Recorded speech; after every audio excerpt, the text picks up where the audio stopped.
Hola, ¿cómo están? Bienvenidos a La Silla Vacía. Soy Daniel Pacheco, subdirector. Un saludo a los que nos ven en televisión abierta en Canal 1, a los que nos ven en las plataformas de La Silla Vacía. Hoy hablamos de Germán Vargas Lleras. Murió a los 64 años luego de luchar más de un año con una enfermedad y se fue un hombre que estaba destinado a la presidencia de la República, pero Colombia cambió. Hoy estamos desde la redacción.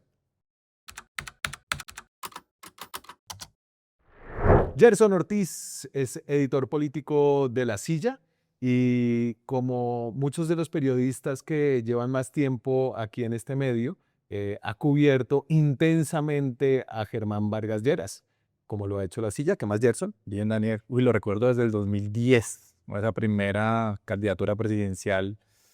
Santos, Petro, el señor del sombrero. Uf, bueno, El señor 2010. del sombrero. 2010, Me 2010. habló del señor del sombrero, Rodrigo Lara, en uno de los testimonios que recogimos como de los discípulos, los pupilos de Germán Vargas.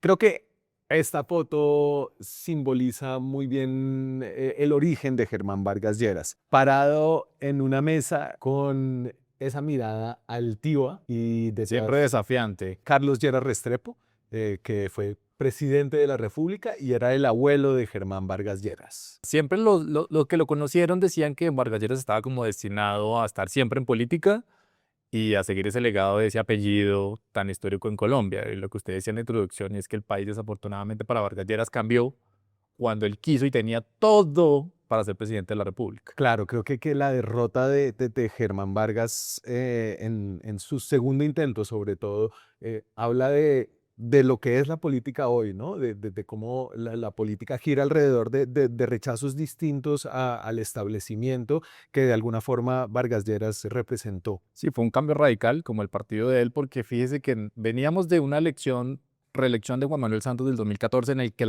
la que las maquinarias habían sido fundamentales, ¿no? Los Sí. ñoños, toda la plata que se movió, etcétera. Y lo que se suponía era que en el 18 Vargas Lleras iba a replicar ese modelo. Tenía 53 maquinarias montadas, en la silla lo reportamos en el 2018, de las cuales tenía como 10, 11 que eran condenados. Maquinarias, 23. imagínense. Entonces uno decía, bueno, si el fenómeno de las maquinarias existe y está, Vargas Lleras va a ser presidente, ¿no? Y esos eran los cálculos que él planteaba, Y se quedó, y pues no, y se quedó ni siquiera. ni siquiera pasó a segunda vuelta. Aparecieron los fenómenos de Gustavo Petro de nuevo y apareció el fenómeno de Iván Duque Pero por no la se en derecha. adelante, vamos para atrás porque el inicio de la carrera política de Germán Vargas es un inicio en contra del establecimiento de ese momento. Entonces, aquí está con quien fue su mentor político temprano. Bueno, además de su abuelo, hablando con gente, fue Carlos Lleras Restrepo, el que según María Isabel Nieto, que es una amiga de infancia y que hoy está en la campaña de Paloma y Juan Daniel Oviedo, y que empezó y que se metió a la política por Vargas, fue el abuelo el que le dijo, métase al nuevo liberalismo. Y en ese momento el nuevo liberalismo de Luis Carlos Galán era un partido que estaba luchando contra el establecimiento liberal, Sí. contra el clientelismo de lo que era la política en ese momento. No, y saliéndose un poco del bipartidismo, y la ventaja que tuvo Vargas Lleras para ser alguien tan trajinado en la política es que él hizo la carrera desde abajo, como concejal. Concejal en Boyacá, Oaxaca, Cundinamarca. Cundinamarca, después da el salto a Bogotá, llega al Congreso. Se quema por primera vez intentando llegar al Consejo de Bogotá Ujú. y lo logra luego con el nuevo liberalismo, ya con Luis Carlos Galán asesinado. De hecho, él estuvo en Soacha, él se le ve en los videos de ese atentado, ¿no? Este es un hombre que vivió esa historia de violencia del país temprana como en carne propia. Y no solamente viendo cómo le pasaba a los demás, sino también a él, ¿no? 2, 3 atentados por los que sufrió Entonces, su carrera ahí política. avanzamos a lo que era el senador Germán Vargas durante el proceso de paz del Caguán y 98, 97, 98. 97-98, y también como de esa ola de violencia del narcotráfico. Y fue una persona que habló de frente contra la entrada de plata del narco, pues, es decir, le habían matado a Galán, a Rodrigo Lara Bonilla. Ajá. Él era como uno de los jóvenes galanistas de ese momento con Juan Lozano. por ejemplo, con María Isabel Nieto. Nombres que todavía siguen en el escenario político. La ventaja de Vargas Lleras también, Daniel, hay que decirlo ahí, es que supo leer la política y sabía también cuándo salirse de los partidos cuando estaban mal. Entonces él está en el neoliberalismo, regresa al Partido Liberal, pero recuérdese que él sale del Partido Liberal para meterse en la campaña de Álvaro Uribe en el 2002, el Sí. gobierno de Álvaro Uribe. Es decir, supo olfatear muy bien la política. El olfato político de Vargas Lleras era envidiable. Y sobre el olfato, ahorita le tengo como un audio del actual alcalde de Bogotá, que también trabajó con él muy de cerca como senador de Cambio Radical, Carlos Fernando Galán, que decía eso mismo, de su olfato político. O sea, no solamente era un hombre que conocía el país, conocía a los políticos, sino que tenía ese olfato político. Esta foto es muy famosa del atentado. Tuvo dos atentados grandes. En uno perdió varios dedos de las manos, le mandaron una carta bomba que le explotó en las manos y perdió como dos dedos de la mano. Y después volvió al Congreso a mostrar, creo que Semana, la portada de Semana lo titula como El Guerrero. Y además con un capital político importante. Recuérdese que después de esos atentados él va la segunda vez al Senado y se elige como el senador más votado en el 2006, en pleno proceso de reelección de Álvaro Uribe, 2005-2006, ya en Cambio Radical, liderando ese proyecto de reelección. Vargas Lleras logra 230.000, 220.000 votos para el Senado en esa época, hace 30 años, póngale usted, lo que significarían hoy, no sé, 500.000, 600.000 votos. O sea, de ese talante y ese caudal político era Germán Vargas Lleras. Luego en el 2010, cuando Juan Manuel Santos gana la presidencia, mete a Vargas al gobierno como ministro del Interior y después como ministro de Vivienda cuando emprende como este proyecto enorme de infraestructura social de regalar 100.000 casas para los colombianos que ni siquiera podían acceder como a los modelos de BIS y de casas subsidiadas porque ni siquiera tenían como un salario mínimo completo. Aquí hay como una de esas fotos en las entregas. Enciende la locomotora. Recuerde que también Santos, que es otro hábil para leer la política, recogió a Vargas Lleras después de esa candidatura del 2010. Vargas Lleras saca 1.400.000 votos, algo así. Santos pues dice, este man, yo tengo que tenerlo aquí, recojo el partido Cambio Radical, recojo disidentes liberales, y ahí se empieza a montar lo que después terminó siendo la famosa Unidad Nacional en 2014, que es el proyecto reeleccionista en el que Vargas Lleras ya se monta como fórmula vicepresidencial. Y que hace que Vargas pelee con Álvaro Uribe en ese momento y se intercambian unas acusaciones muy duras. Uribe dice que Vargas básicamente está detrás de unas amenazas contra su vida y Vargas dice que Uribe se benefició del apoyo de los paramilitares directamente y menciona a Salvatore Mancuso, ¿no? Entonces ahí hay una ruptura con el uribismo. En este pedazo y las casas me hacen pensar del Vargas y de esa faceta de Vargas que sabía mover el Estado, del Vargas ejecutor.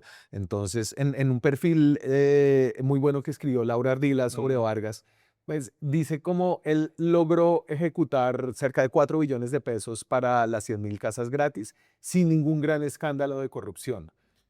Hubo algunas casas que tuvieron unos líos, ¿no? No Claro todos que los, sí, no todos los claro. contratistas se entregaban a tiempo, pero digamos que logró hacer una sinergia con gobernadores y mandatarios locales. Yo le pongo el caso del Huila, que allá entregó un montón de casas. Tu tierra. Sí, mi tierra, ya hizo mucha sinergia con el gobernador de la época y con el alcalde de la época y se rodeaba muy bien de ingenieros y de constructores que sabían del tema. Es decir, no le delegaba eso a cualquier persona Claro. porque sabía que era su legado, que lo iban a evaluar a él por esas obras y por eso él se vuelve después el gran arquitecto del tema de infraestructura del gobierno. O sea, ya no solamente las casas, sino que mete las 4G, las famosas 4G, él es el que le mete la inyección. Obviamente algunas 4G siguen sin terminarse, hay otras que funcionaron, etc. Las 4G que, digamos que simbolizan la visión de Vargas acerca del Estado, un APP. Estado que no podía solo, según Vargas, y que debía involucrar a los actores privados, especialmente a los grandes conglomerados financieros. Él fue muy cercano a Luis Carlos Sarmiento Angulo, que podían apalancar el desarrollo vial, obviamente en un esquema de concesión que permite que se construyeran como una revolución de infraestructura de doble calzada que no había en Colombia, Sí. pero pagadas por concesiones de 20, 30 años, No, que y ese- financiaban los viajeros con los peajes. Sí, y en ese camino se metió gente trucha, y no recordemos que el caso de Brecht se metió también por el tema de la Ruta del Sol, vía esos modelos de concesiones, esas APP, que en algunos casos decimos han funcionado, en otras ni siquiera se han terminado, en otras quedaron abandonadas, como el tema de la Ruta del Sol, que usted sufre cada vez que va a la costa en su carro. Estamos hablando de Germán Vargas Lleras, murió este fin de semana pasado a los 64 años, muy joven. Relativamente joven, pero muy achacado ya, ¿no? Por el tema de la enfermedad. Una enfermedad y ahorita hablamos de esa enfermedad que finalmente mantuvo en vilo la opción de que se lanzara en 2026 hasta casi que... Hasta el 8 de marzo. Sí. Recuerden, la última semana antes de las elecciones del Congreso, en Cambio Radical le imploraban que liderara la lista del Senado. Sobre cómo conocía el país, Gerardo Aristizábal, que fue jefe de comunicaciones en la vicepresidencia, cuenta un cuento que es chévere y es que iba el avión volando salieron para Barranquilla y de pronto Vargas le dice, Gerardo, vaya, pregúntele al mayor, era un mayor el que piloteaba, ¿por qué estamos yendo hacia el sur? Y entonces Iba para el norte. Gerardo fue y le dijo, mayor, pregunta al vicepresidente que por qué vamos para el sur. Dijo, no, es que hay una tormenta, hay un mal clima, entonces estamos dando la vuelta. Pero decía Gerardo, o sea, ¿quién se da cuenta solamente volando, mirando las montañas que vamos para un lado distinto? Germán Vargas tenía el país En la cabeza. Pero justamente por ese trabajo que había hecho Daniel en los gobiernos de Santos, porque viajaba mucho a entregar mucha obra, ¿no? Entonces, que el acueducto, que la carretera, que las casas, que el proyecto de infraestructura, no sé qué, o sea, sí, o sea, aparte de su sabiduría propia, también el gobierno de Santos le permitió tener esa radiografía, ese mapa político en la cabeza, mapa geográfico y mapa político de Colombia, que también es clave. Esos dos, y el mapa burocrático. Había Además, otra que me contó Juan Abel Gutiérrez, que trabajó con él en la campaña, y este era otro de los cuentos que se lo contó luego de romper una dieta de 2 meses, que no, esa era otra de las características de Vargas, era como una compulsión, era un fumador empedernido. ansioso. Sí, era muy ansioso, entonces rompió su dieta, mandó a pedir 6 perros calientes y una botella de Buchanan's y le contó, echando cuentos, cómo habían hecho traer a un notario de Corozal que estaba de vacaciones en Aruba porque necesitaban una firma para el aeropuerto Las Brujas de Corozal. Esa fue parte de la revolución de infraestructura, modernizar los aeropuertos regionales y necesitaban al notario y Vargas Lleras lo hizo salirse de sus vacaciones porque necesitaba la firma. De ese estilo de él, además que... Y seguro no fue con bonitas palabras. no, y no, seguramente no fue con un mensaje de voz, porque en esa época no existía. Y hablemos de eso que fue parte de lo que le costó la presidencia en 2018. Le voy a poner el video del Coscorrón. Este es como un episodio Uno de los episodios famoso en la vida de Germán Vargas. Esto es en plena campaña del 2018.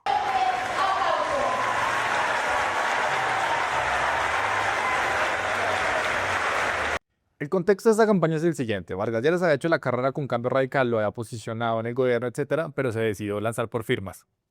Disfraz de firmas, ¿no? Entonces se puso a recoger las firmas, Vargas Lleras se lanzó por firmas, pero Cambio Radical se las recogió.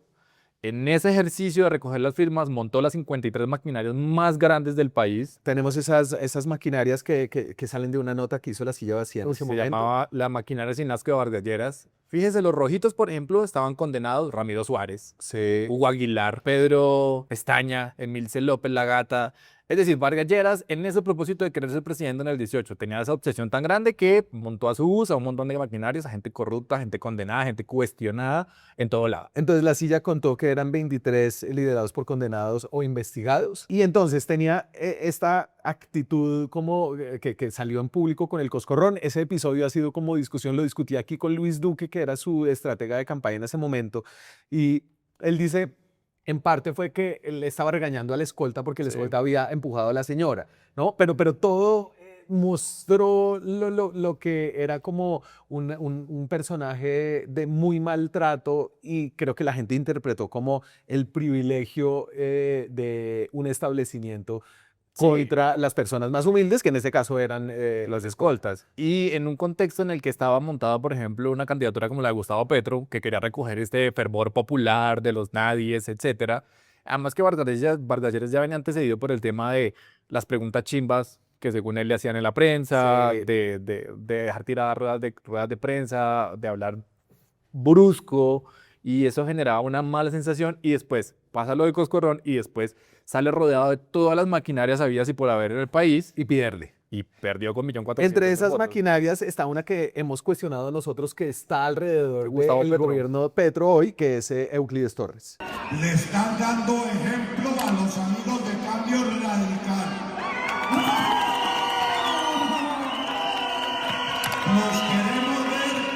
y inactivos. Mensaje para los 9 concejales de la ciudad de Bogotá.